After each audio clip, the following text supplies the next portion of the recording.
Hello বাংলাদেশের cricket ভক্তরা, সবাই কেমন আছেন? আশা করি সবাই অনেক ভালো আছেন। বাংলাদেশের ক্রিকেটে এখন এখন একটা আমি জিনিস যেটা দেখতেছি সেটা হচ্ছে বুড়ারাই কিন্তু সবসময় ভালো খেলতেছে, অথচ এই বুড়াদেরকে বাদ দেওয়ার জন্য সবাই কিন্তু পায়তারা হয়ে উঠছিল। নির্বাচকরা বুড়াদেরকে কিভাবে বাদ দেওয়া যায়, তাদেরকে কিভাবে দল থেকে আউট করা যায় সেটাই কিন্তু ভাবতেছিল। আপনি দেখেন মুশফিকুর, তামিম, ইমরুল কায়েস, তাইজুল, তাদেরকে কিন্তু দলে নেওয়া হয় না। ঠিক আছে, এই যে আমাদের মমিনুল, ওকে কখনো ওয়ানডে এবং টি-20-তে সুযোগই দেওয়া হচ্ছে না। তাদেরকে ট্রাই করে দেখতেন। মুশফিক, তামিম এদের কথা বাদে দিলাম, মাহমুদুল্লাহ তো বাদ পড়েই গেছিল। তো এদেরকে নিয়ে টানাহাসা করলে কিন্তু দিন শেষে তো এরাই দলকে দিয়ে যাচ্ছে, দিন শেষে তো এরাই ভালো খেলতেছে। যারা নতুন তারা তো ভালো খেলতে পারতেছে না। হ্যাঁ, নতুনদেরকে সুযোগ দিতে হবে, বুঝলাম, কিন্তু সে সুযোগটা যে যারা পারফরমেন্স করতেছে কন্টিনিউসলি তাদেরকে বাদ দিয়ে যে সুযোগ দিতে হবে তা কিন্তু না। তো বাংলাদেশ অলরেডি সুপার এইটে চলে গেছে। টি-20 ওই ওয়ার্ল্ড কাপের 24 ওয়ার্ল্ড কাপে বাংলাদেশ অলরেডি সুপার এইটে চলে গেছে।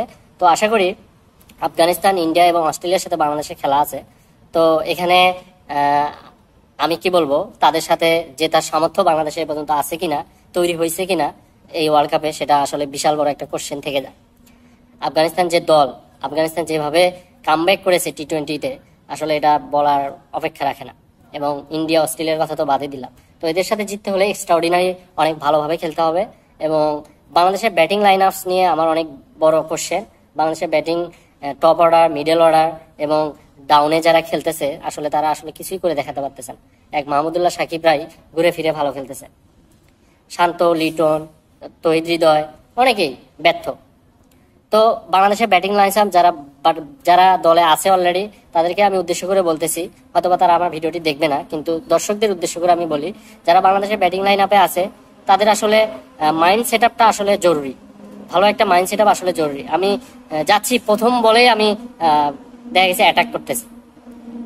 আর ভাই, টি-20 ক্রিকেট খেলাটাই এখন, যেটা যে কোনো ফরম্যাটেই হোক, আপনাকে দু একটা বল দেখেন সমস্যা নেই, 2, 3, 4টা বল দেখলে তো আপনাকে কেউ কিছু বলতেছে না। আপনি প্রথম বলেই অ্যাটাক করে 1 রানে বা 0 রানে আউট হয়ে গেলেন, এটাতে আসলে কারো কেমন কেমন লাগে আপনাদের? ওই জন্য সময় নেন। এই বড় দলগুলোর সাথে খেলতে হলে আপনাদের মাইন্ড সেট আপটা অনেক চেঞ্জ করতে হবে। আশা করি বাংলাদেশ ভালো করবে, এই আশাই ব্যক্ত রাখতেছি।